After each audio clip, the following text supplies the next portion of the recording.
오늘 마라를 만나다라는 제목으로 함께 말씀을 나누려고 합니다. 말씀을 통해서 오늘 하나님을 더욱 알고 또 우리를 향한 하나님의 인도하심과 계획을 또 바라보고 찾아나가는 귀한 시간이 되기를 소망합니다. 오늘 본문에 들어가기에 앞서서 우리가 먼저 살펴볼 또 함께 찾아봐야 될 본문의 말씀이 있습니다. 우리 바로 앞절인데요. 바로 앞절에 15장 19절에서 21절의 말씀을 먼저 선행을 하기를 원합니다. 19절 한 절씩 교독하겠습니다. 제가 먼저 읽습니다. 바로의 말과 병거와 마병이 함께 바다에 들어가매 여호와께서 바닷물을 그들 위에 되돌려 흐르게 하셨으나 이스라엘 자손은 바다 가운데서 마른 땅으로 지나간지라. 아론의 누이 선지자 미리암이 손에 소굴을 잡으며 모든 여인도 그를 따라 나오며 소굴을 잡고 춤추니. 21절 같이 읽을까요? 미리암이 그들에게 화답하여 이르되 그는 높고 영화로우심이요 말과 그 탄 자를 바다에 던지셨음이로다 하였더라. 아멘. 자, 우리가 방금 읽은 이 본문에는요, 미리암의 노래라는 부제가 붙어 있습니다. 이 노래는 하나님의 큰 권능으로 이제 이스라엘 백성이 홍해를 건너게 하신 것을 노래로 불러서 하나님을 경외하고 하나님을 찬양하면서 하나님의 그 놀라운 역사를 기록한 거예요. 고대 사회에서는 이 노래를 통해서 역사적인 사건들을 기록하고 전달하고 후손들이 기억할 수 있도록 그렇게 가르쳤습니다. 이 본문에서도 지금 아론의 누이 미리암이 이스라엘에 있는 여성들에게 노래를 가르쳐주는 내용이 등장을 합니다. 이제 노래를 배운 여성들은 이제 각 가정으로 가서 자신의 자녀들에게 그 노래를 가르치는 거예요. 그렇게 하나님의 역사를 계속해서 기억하고 알도록 노래로 가르쳤던 겁니다. 우리가 오늘 이 본문을 들어가기에 앞서서 이 노래를 먼저 살펴본 것은 이스라엘 백성의 상황이 지금 어떤 상황인지를 우리가 기억하기 위해서입니다.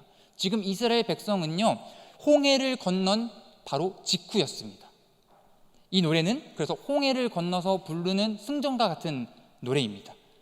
또 홍해를 건넜다라는 것은 우리에게 또 다른 의미들을 전달을 합니다.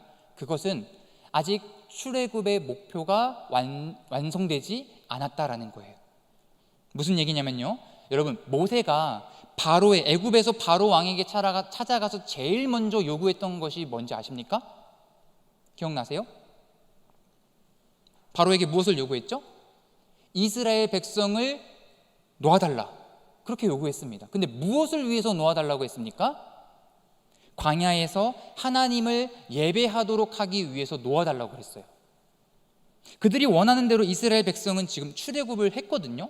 그렇지만 아직 광야에서 하나님을 예배하고 있지는 않았습니다.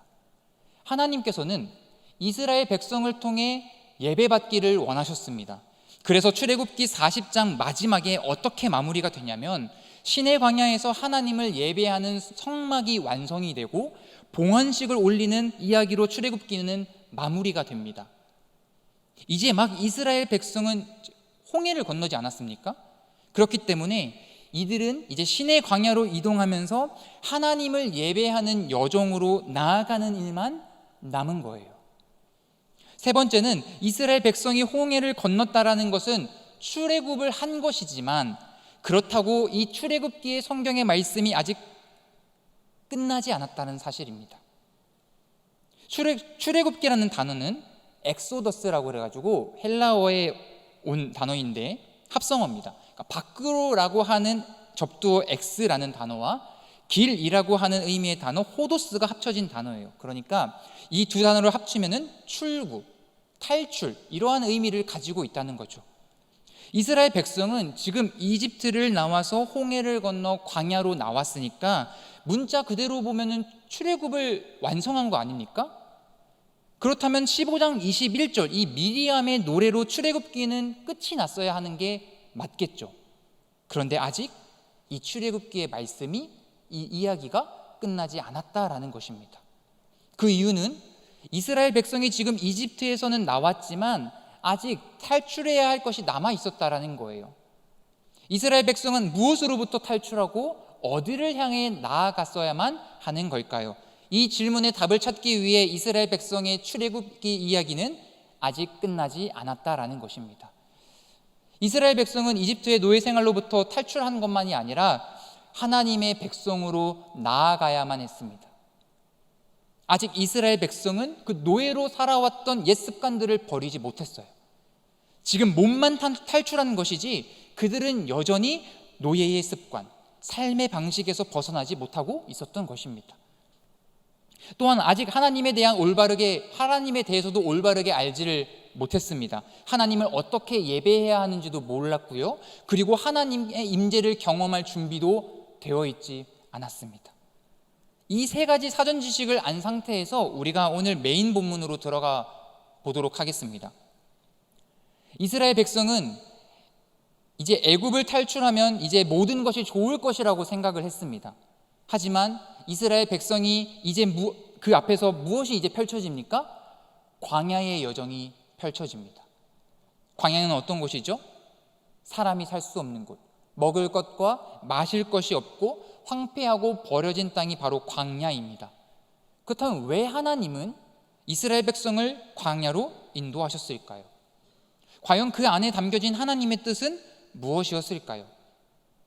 우리가 그리스도인이라고 하는 정체성을 가졌다는 것은 더 이상 죄의 속박에서 머무는 것이 아니라 죄의 노예에서 하나님의 자녀로 바뀌었다는 것을 말합니다. 이스라엘 백성이 하나님의 크신 능력과 은혜로 홍해를 건너서 애굽에서 탈출할 수 있었던 것처럼 우리도 절대적으로 이제 예수 그리스도의 십자가 사건을 통해 죄로부터 탈출했습니다. 이스라엘 백성이 가만히 서서 하나님이 자신들을 어떻게 구원하시는지 가만히 지켜보자고 했던 것처럼 우리도 하나님의 은혜로 예수 그리스도를 나의 구주로 믿기만 하면 되었습니다. 사랑하는 청년 여러분, 여러분은 이 죄로부터 벗어나서 하나님의 자녀가 되었다는 그 구원을 받았던 그때의 기쁨과 감격을 기억하고 계십니까? 이스라엘 백성은 홍해를 지나서 완전하게 애굽을 탈출했을 때 그게 얼마나 기쁘고 감격했는지 소고를 잡고 춤을 추며 하나님을 찬양했다고 나와 있습니다. 미리암의 노래에 나와 있죠. 하지만 그 기쁨도 잠시 그들은 광야를 마주하며 지나가게 됩니다. 22절의 말씀 우리 다시 한 번 더 읽어볼까요? 22절입니다. 시작. 모세가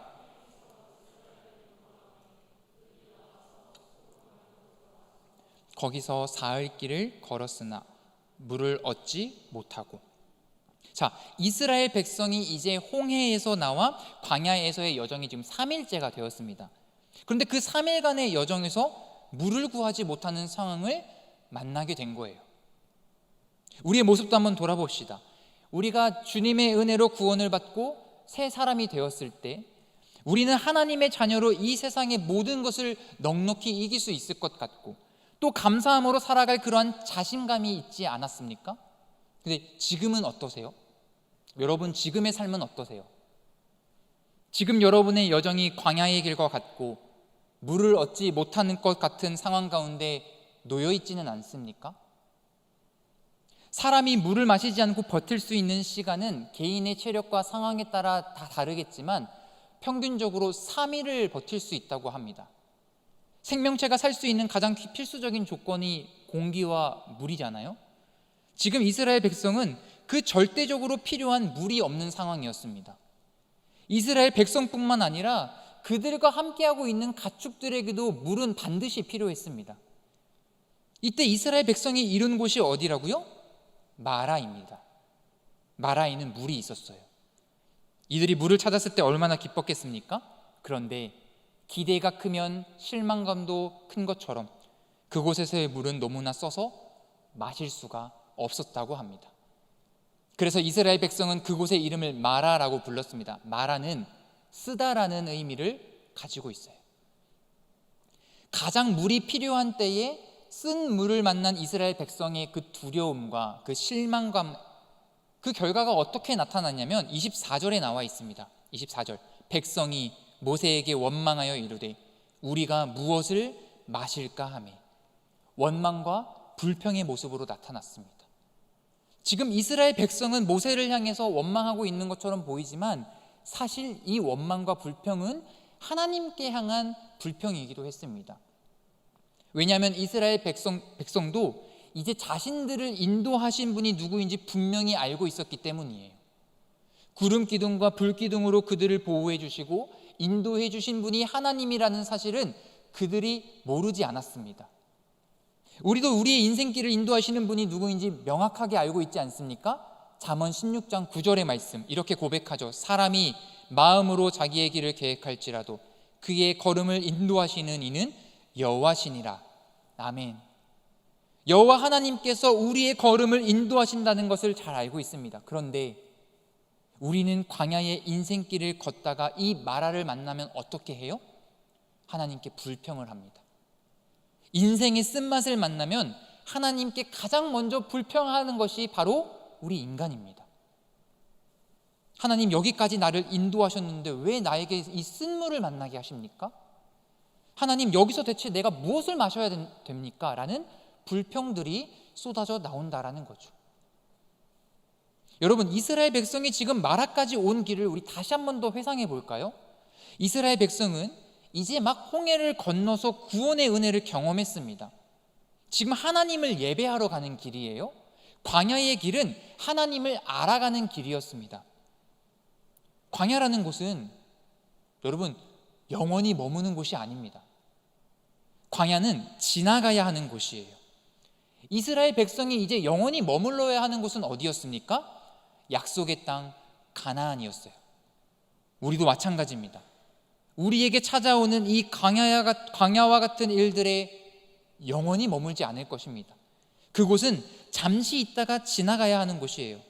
근데 우리가 광야를 만났을 때 그곳에 마실 물도 없고 먹을 것도 없고 황폐하고 버려진 땅이라는 사실을 알면서도 우리는 거기서 나올 생각을 해야 되는데 그러지 않고 그곳에 머물면서 불평을 한다는 거죠. 광야는 살 수 없는 곳입니다. 죽음의 위협을 계속해서 만나는 곳이 광야입니다.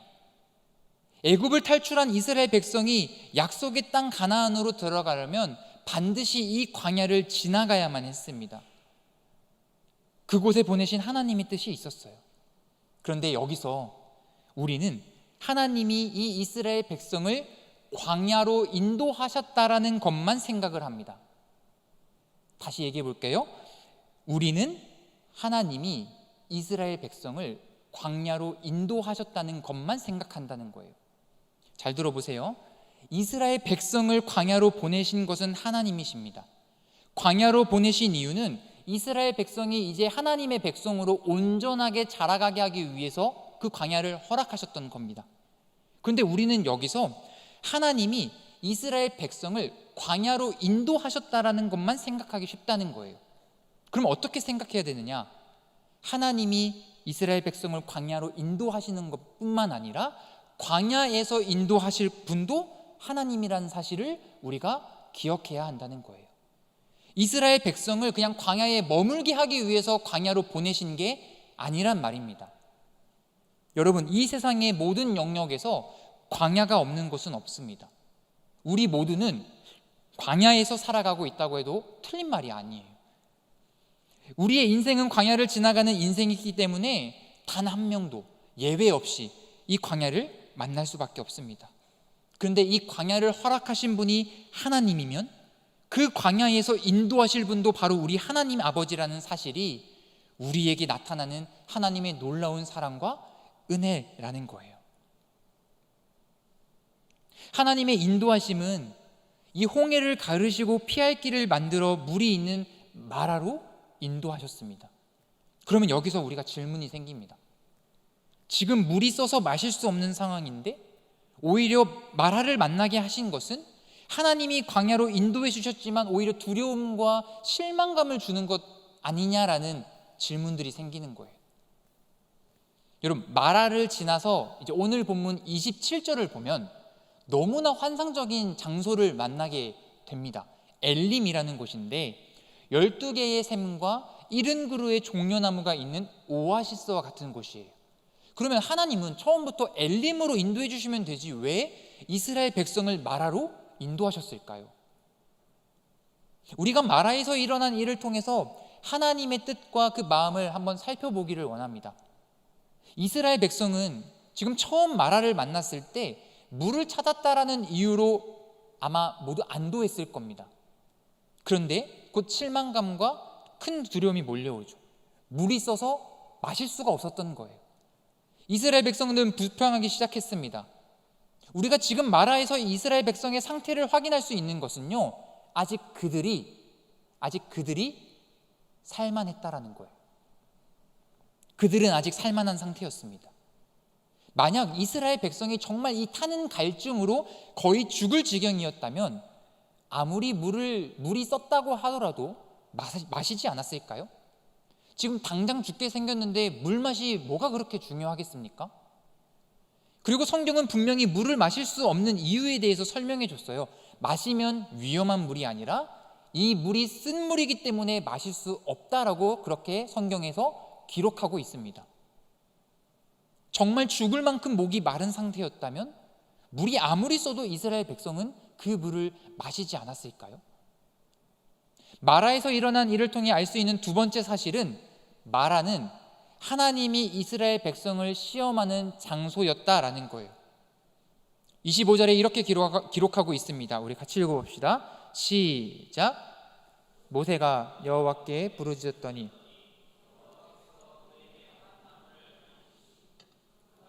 던지니 물이 달게 되었더라. 거기서 여호와께서 그들을 위하여 법도와 율례를 정하시고 그들을 시험하실세. 자, 우리가 여기서 그들을 시험하실세라고 했을 때 이 시험이라는 단어가 나오면은 마음속에서 너무나도 자연스럽게 의문이 생깁니다.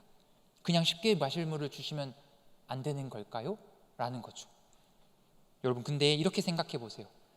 왜 하나님이 이스라엘 백성을 또 저와 여러분을 광야에서 인도해 주셔야 할까요? 왜 고통과 어려움 속에서 하나님은 자신의 백성을 건져 주셔야 하는 걸까요? 너무 기본적이고 근본적인 질문인데 하나님이 우리를 위해 그렇게 하셔야 될 의무나 아니면 책임이 하나님에게 있으시냐는 거죠. 사실 하나님에게 그럴 의무나 책임이 없으십니다. 근데 왜 우리는 그것이 당연하고 당당하게 내 권리를 주장하는 것처럼 하나님에게 불평하고 원망을 하는 걸까요?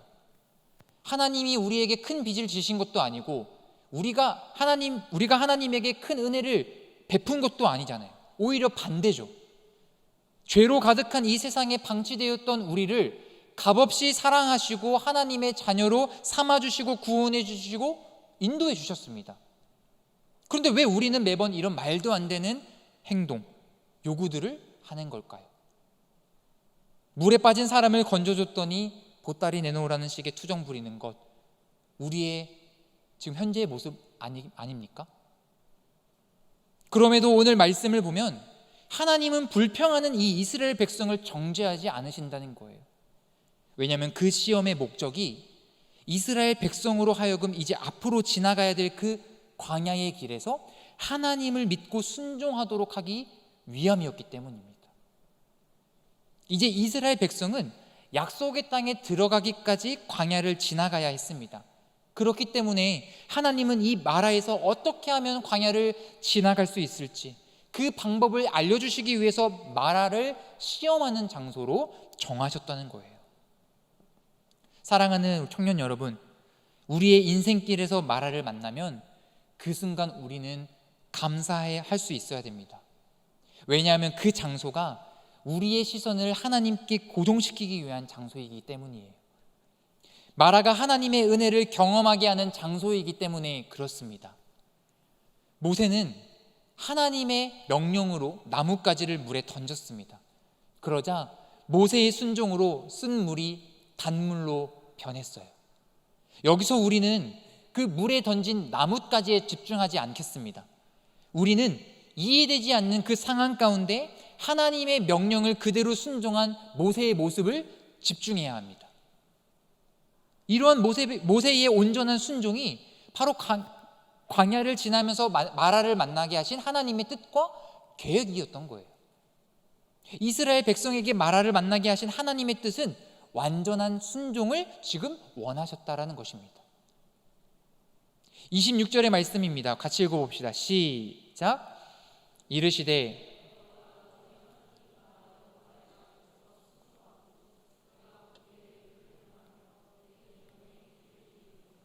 내 모든 규례를 지키면 내가 애굽 사람에게 내린 모든 질병 중 하나도 너희에게 내리지 아니하리니 나는 너희를 치료하는 여호와임이라. 아멘. 자, 지금 보니까 지금 동일한 의미의 내용이 두 번씩이나 반복하고 있는 게 보이십니까? 첫 번째는 여호와의 말에 순종하고 그 의를 행하는 것, 그것과 계명의 귀를 기울이고 모든 규례를 지키는 것, 이 두 가지의 동일한 의미가 다른 말로 지금 반복되고 있습니다. 애굽의 노예에서 하나님의 백성으로 바뀌었다는 것은 하나님의 절대적인 주권적 다스림에 순종한다라는 거예요. 하나님은 이스라엘 백성에게 이 규례와 계명을 정해주셨습니다. 이스라엘 백성은 하나님께서 주신 이 계명을 따르고 순종해야지만이 광야의 그 긴 여정을 안전하게 보낼 수 있었습니다. 그리고 하나님은 이스라엘 백성에게 약속을 주시는데 어떤 약속이냐면 나는 너희를 치료하는 하나님이라는 약속이에요. 자신을 치료하는 하나님으로 지금 소개하고 계십니다. 우리가 이 부분에서 오해하지 말 것은요, 하나님께 온전히 순종을 하면 그 어떤 병도 걸리지 않고 혹 아프더라도 모든 병을 치료해 주시겠다는 의미가 아닙니다. 이러한 논리라면요, 우리 그리스도인은 절대 병에 걸려서는 안 돼요. 그리고 병에 걸렸다면 그 사람은 불순종했기 때문에 지금 병에 걸렸다고 말하게 될 것입니다. 그런데 절대 아니거든요. 우리가 이 본문을 올바르게 해석하기 위해서는 모든 질병이라는 단어 앞에 어떤 말이 지금 오고 있는지 살펴봐야 됩니다. 누구에게 내린 질병이라고 말했습니까? 애굽 사람에게 내린 질병, 애굽 사람에게 내린 질병이라고 했습니다. 하나님께서는 지금 자신의 백성, 자신의 자녀에게는 결단코 심판으로 질병을 내리지 않으시겠다라는 거예요. 그러니까 하나님의 심판으로부터 하나님의 자녀는, 하나님의 백성은 자유롭다라는 것을 지금 말씀하고 계시는 겁니다. 결코 하나님이 심판하지 않으시겠다라는 하나님의 약속이에요. 그리고 죄로부터 영원히 죽을 수밖에 없는 우리들을 구원하시는 저와 여러분의 하나님이 바로 치료하시는 하나님이라는 사실을 말씀하고 있습니다. 이스라엘 백성이 이제 광야를 지나며 약속의 땅까지 갈 수 있는 유일한 방법은 무엇입니까? 치료하시는 하나님을 온전히 순종하는 거예요. 그것이 바로 그들이 안전하게 약속의 땅까지 걸어갈 수 있는 방법이었습니다. 그 방법을 알려주시기 위해서 만나게 하신 시험의 장소가 지금 오늘 만난 마라라는 장소였습니다. 말씀을 정리하겠습니다.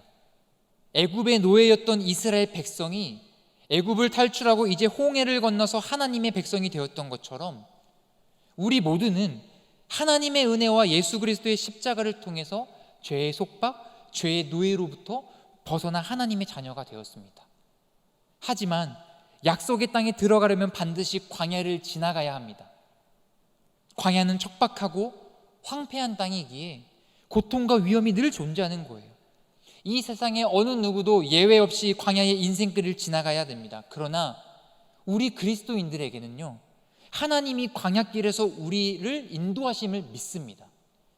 그리고 그 하나님은 광야를 지나 마라를 만나게 해주십니다. 치료하는 하나님을 만나는 곳, 인생의 쓴물이 단물로 변하는 마라를 만나게 하십니다.